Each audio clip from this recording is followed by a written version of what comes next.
सबसे पहले बात बांग्लादेश की, जहां पर हर दिन ब्रेकिंग न्यूज आ रही है।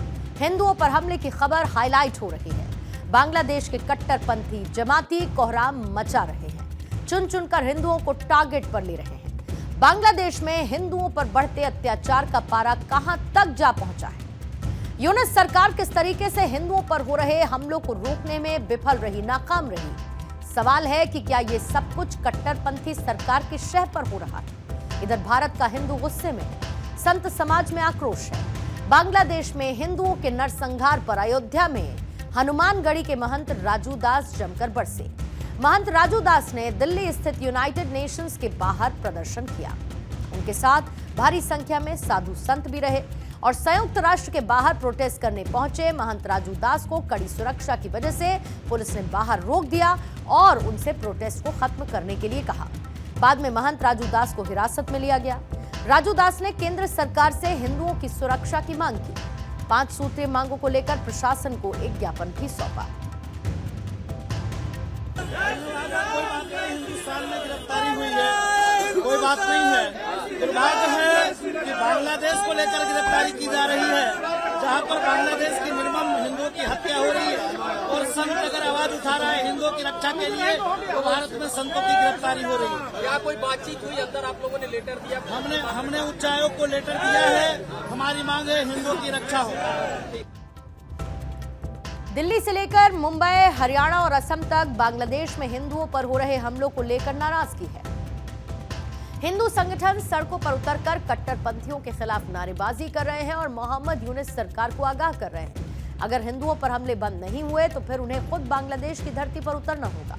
बांग्लादेश में हिंदुओं के खिलाफ हो रही अमानवीय हिंसा के विरोध में सोमवार को मुंबई में बांग्लादेश के डिप्टी हाई कमीशन के पास विरोध प्रदर्शन किया गया, जिसमें बड़ी संख्या में लोग शामिल हुए। प्रदर्शनकारियों ने बांग्लादेश सरकार से हिंदू समुदाय की सुरक्षा, उनके अधिकारों की रक्षा की मांग की। इसी तरीके से सोमवार को 20,000 हिंदू बांग्लादेश बॉर्डर पर खड़े थे। इंटरनेशनल बॉर्डर से कुछ मीटर दूर ये हिंदू नारेबाजी करते दिखाई दिए।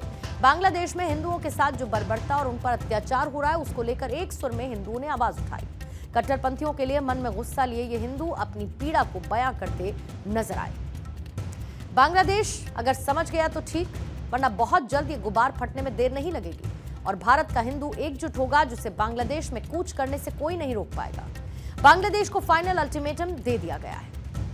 पहला अल्टीमेटम, बांग्लादेश में हिंदुओं पर अत्याचार बंद हो, और दूसरा अल्टीमेटम, हिंदू मंदिरों में तोड़फोड़ पर रोक लगे। तीसरा अल्टीमेटम, चिन्मय प्रभु समेत बाकी संतों की रिहाई की जाए। चौथा अल्टीमेटम, कट्टरपंथियों पर लगाम लगाई जाए। मतलब यह है कि अगर हिंदुओं पर अत्याचार नहीं रुका, फिर बांग्लादेश बॉर्डर पार करने पर उतारू हिंदू संगठन रुकने वाले नहीं। बांग्लादेश में स्थिति तब से तनावपूर्ण है जब चिन्मय कृष्णदास को 25 अक्टूबर को गिरफ्तार किया गया।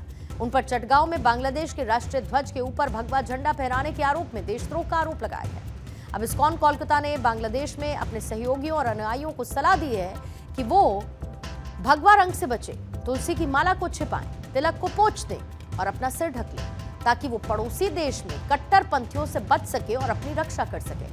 मंदिरों और घरों के अंदर ही अपने धर्म का पालन करें, लेकिन बाहर निकलते समय सावधानी बरतें। बांग्लादेश के पूर्व प्रधानमंत्री शेख हसीना ने अल्पसंख्यकों पर हो रहे हमले और उनकी हत्याओं के लिए अंतरिम सरकार के मुखिया यानी मोहम्मद यूनुस को जिम्मेदार बताया।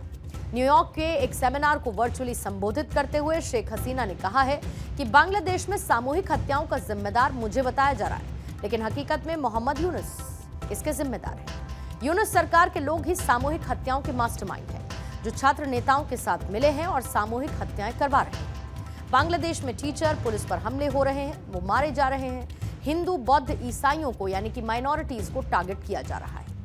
यह पहले ही साफ हो चुका है कि ढाका से चटगांव तक हिंदू परिवारों को निशाना बनाया जा रहा है और ये सब कट्टरपंथी जमात के इशारे पर हो रहा है। बांग्लादेश के 2 कट्टरपंथी किरदार हैं। पहला नाम है बीएनपी प्रमुख खालिदा जिया, दूसरा नाम जमाते इस्लामी बांग्लादेश प्रमुख शफीकुर रहमान।